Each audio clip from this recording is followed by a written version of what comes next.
की भावनाओं को जो प्रोत्साहन देते हुए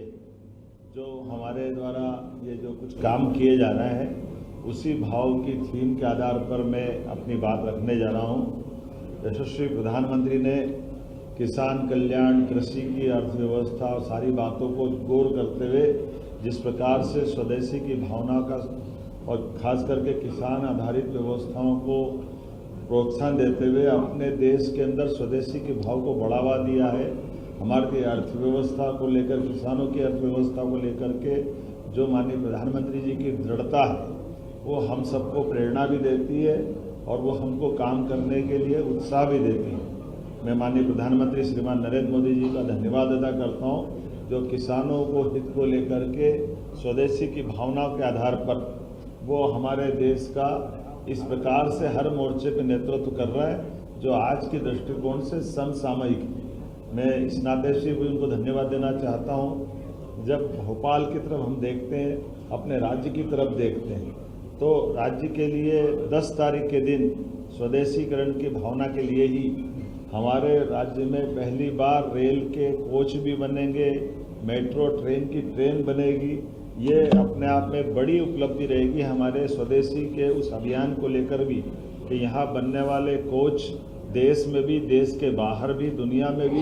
जहाँ जहाँ रेल मंत्रालय चाहेगा निर्यात करेंगे। मेसर्स BEML लिमिटेड द्वारा निर्माण की परियोजना के स्थापना के लिए जिस प्रकार से पूरी योजना बनी है, ये रायसेन जिले की उमरिया में इस परियोजना पे हम काम कर रहे हैं जिसकी लागत लगभग 1800 करोड़ की है, जिसमें लगभग 1600 से 2000 लोग प्रत्यक्ष अप्रत्यक्ष रूप से काम करेंगे। प्रदेश में ये पहली इकाई इस प्रकार के रेल कोच निर्माण करने की ये सुविधा प्रदान करेगी जिसके आधार पर मध्य प्रदेश रेल विनिर्माण के मानचित्र पर एक प्रमुख स्थान के रूप में स्थापित होगा। रायसेन जिले के गोहरगंज तहसील के उमरिया गांव में 60.36 हेक्टेयर भूमि का आवंटन हमने कर दिया है। इस उद्योग में वंदे भारत, अमृत भारत मेट्रो कोच का निर्माण किया जाएगा।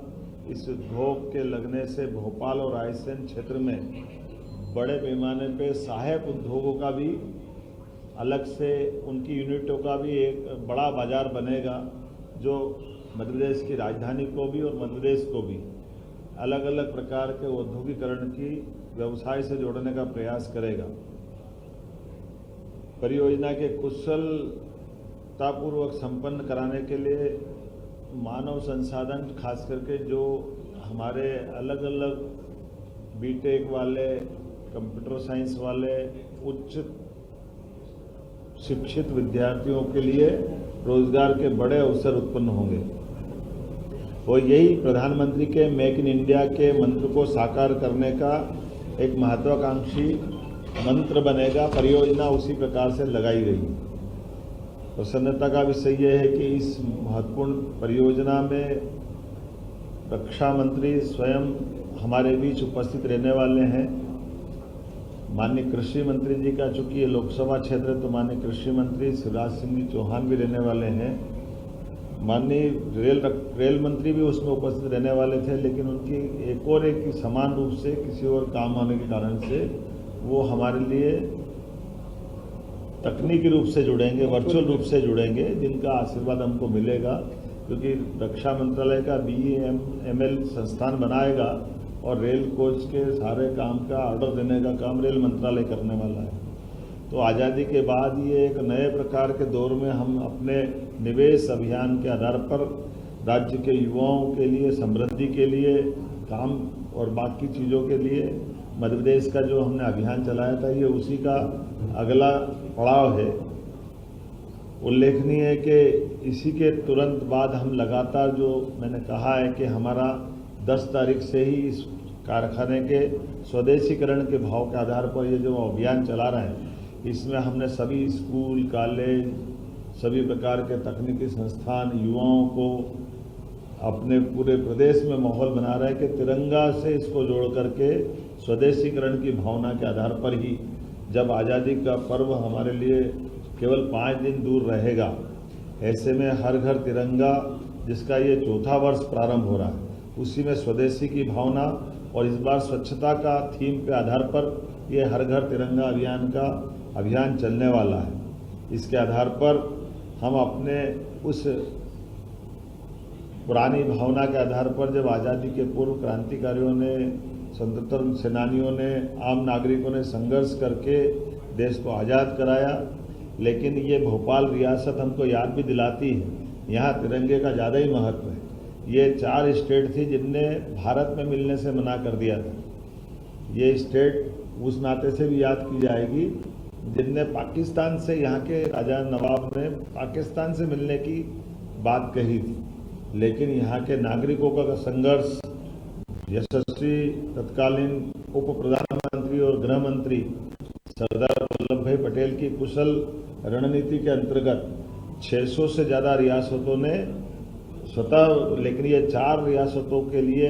ये यहाँ के नवाब ने तो यहाँ का पैसा पाकिस्तान के स्टेट बैंक में डाल दिया था। ये कुछ आगे ही बढ़े थे, लेकिन उसके बाद भी यहाँ के नागरिकों के संघर्ष से हमारा अपना राज्य का प्रमुख राजधानी का केंद्र बना भोपाल रियासत। और रेल से भी वो इतिहास जुड़ता है जब रेल के यहाँ की नवाब तत्कालीन बेगम साहिबा ने पहली बार 40 लाख रुपए से अंग्रेजों को उधार दे करके रेल नेटवर्क खड़ा कराया था, जिसके आधार पर नर्मदा नदी को पार करने का रास्ता बना, जो दक्षिण भारत के लिए दिल्ली से दक्षिण का रास्ता खुला है। इसके पहले यहाँ से सीधे दक्षिण जाने के लिए कोई मार्ग नहीं था। तो ये रेल नेटवर्क हमको वो भी याद दिलाता है, इसलिए रेल को इससे जोड़ करके हमने तिरंगे की इस यात्रा को इस नाते से भी खास रूप से जोड़ा है। इस बार ये तिरंगा अभियान, जिसका पहला चरण 2 से 8 अगस्त तक होने वाला, दूसरा 9 से 12, तीसरा 13 से 15 होने वाला है। हम इस अभियान के अंतर्गत ऑपरेशन सिंदूर में भारतीय सैन्य बलों के महान वीरतापूर्ण कार्यों को स्मरण कराने, सशस्त्र और पुलिस बल को कृतज्ञता ज्ञापित करते हुए आम जन की ओर से हम इनको राखियां भेजते हुए भी अभियान चलाने का निर्णय कर रहे हैं कि मध्य प्रदेश सरकार, हमारे सभी सशस्त्र बलों, सेना और सबने जो इसमें अपना योगदान दिया, ये हमारी राष्ट्रीय एकता के लिए भी महत्व का त्यौहार है। विद्यालय महाविद्यालय में प्रतियोगिता कराने से लेकर कई प्रकार के निर्देश जारी किए गए हैं, जिसकी जानकारी आपको विस्तृत रूप से मिलेगी। इसी आयोजन के साथ साथ हम अपने हर घर तिरंगे अभियान के आधार पर विशेष media campaign, Doordarshan, Akashvani, FM, social media, दीवार लेखन, होर्डिंग, क्विज कराना, ऐसे कई प्रकार के मेला, संस्कृति, खेल, राजनीतिकों से संबंधित प्रमुख हस्तियों के माध्यम से अपना जब झंडा वंदन करने प्रभारी मंत्री जाएंगे, तो ये इसी अभियान का एक विस्तारीकरण रूप रहेगा। जब मैं आपसे बात कर रहा हूँ तो एक जानकारी और देना चाहूँगा, ये स्वदेशी का अभियान हम यहीं ख़त्म नहीं कर रहे हैं। इसके आधार पर जैसे मेट्रोपॉलिटन सिटी का अभी निर्माण हुआ है, जिसके आधार पर भोपाल का मेट्रोपॉलिटन एक्ट बनकर के विधानसभा से पारित हुआ है, इसी प्रकार से इंदौर, उज्जैन, धार, देवास का मेट्रोपॉलिटन एक्ट दूसरा बना है। तो जो हमने कहा था कि मेट्रोपॉलिटन केवल कागज पे नहीं रहेंगे, इसको विकास के कारवां से उसका भागीदार बनाएंगे। तो हम भाग्यशाली हैं, यहाँ माननीय राजनाथ सिंह जी के माध्यम से रेल कोच के निर्माण का एक बड़ा लाभ मिलेगा। ऐसे इंदौर, उज्जैन, धार मेट्रोपॉलिटन के लिए 25 तारीख को माननीय प्रधानमंत्री जी स्वयं आने वाले हैं, और इसी स्वदेशीकरण की भावना के आधार पर हमारे निमाड़ और झाबुआ, मालवा के कॉटन उत्पादन वाला क्षेत्र हमारा है किसानों का। ऐसे में गारमेंट्स का, टेक्सटाइल हब का PM मित्र पार्क के माध्यम से एक बड़ी आधारशिला रखने वाले माननीय प्रधानमंत्री जी, जो लगभग 2000 करोड़ से बड़ी परियोजना, जिसमें 1 लाख से ज़्यादा लोगों को रोजगार मिलेगा, जहां कॉटन से धागा, धागे से कपड़ा और कपड़े से रेडीमेड गारमेंट सहित विदेश में भी कपड़े निर्यात किए जा सकेंगे। तो ये हमारे किसानों को लेकर के खास करके एक बड़ा पड़ाव रहेगा, जब हम अपने उत्पाद न केवल रॉ मटेरियल से उत्पाद और उत्पाद से निर्यात तक की बड़ी एक संकल्प के आधार पर अपने राज्य की समृद्धि का एक नया दरवाजा खोलेंगे। तो मैं आपके माध्यम से ये बधाई देना चाहता हूँ कि अभी इसी साल 25-25 में जब हमने GIS की थी और GIS के करते करते जो कहा था कि हम अपने राज्य के अंदर लगातार उद्योग संवर्धन का, औद्योगिक इकाइयों को स्थापना का, सरकारी और गैर सरकारी सभी क्षेत्रों में जिस प्रकार से देश के अंदर हमने माहौल बनाया, विदेश से भी लोगों को आमंत्रित किया। अब ये रोज कमोबेश आप देख ही रहोगे, हमारा कहीं न कहीं अपने राज्य को समृद्धि के लिए रोजगार निवेश का और इस प्रकार से हमारा ये अभियान चल रहा है। तो जो कार्यक्रम होगा 25 तारीख को, ये वाकई अद्भुत कार्यक्रम होने वाला, जिसमें माननीय प्रधानमंत्री जी पधारेंगे और उनका दौरा हमारे लिए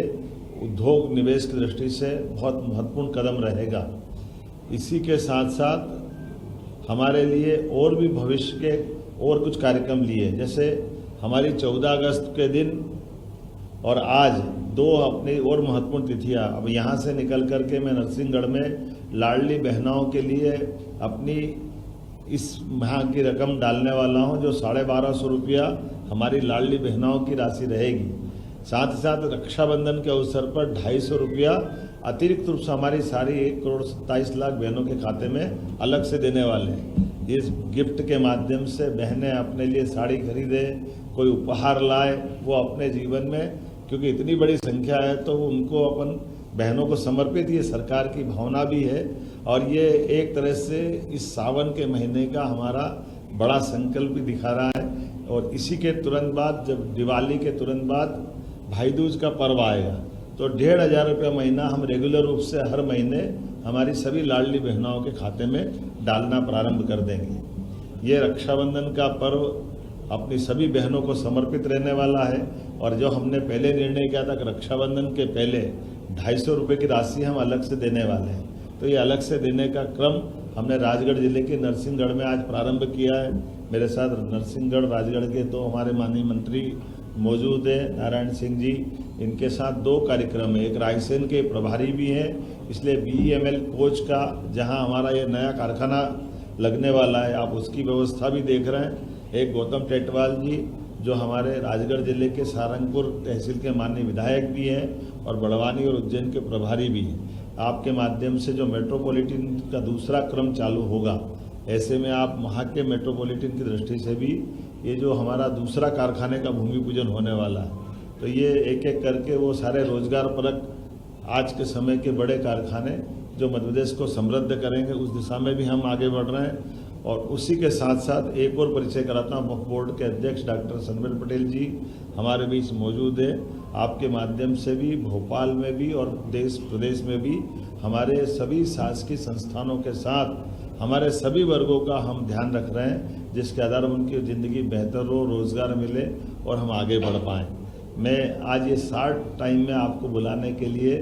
क्योंकि हमको लगा कि आज के सीमित समय में ही हमको बात करना है। आज आपसे मिलने के तुरंत बाद मैं रक्षाबंधन का त्यौहार करूँगा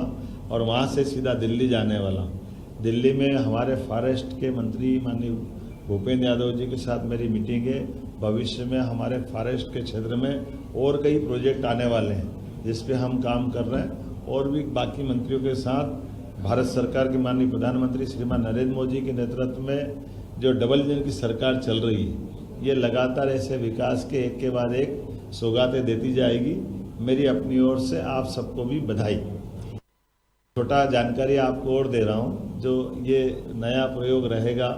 ये प्रयोग इस वर्ष 15 अगस्त का हमारा जो झंडा वंदन का कार्यक्रम रहेगा, उस झंडा वंदन में हमारे ज़िले ज़िले की भी जानकारियाँ नीचे तक आ जाए, इसलिए हमने इस वर्ष का हमारा जो 15 अगस्त का कार्यक्रम लाइव होने वाला है,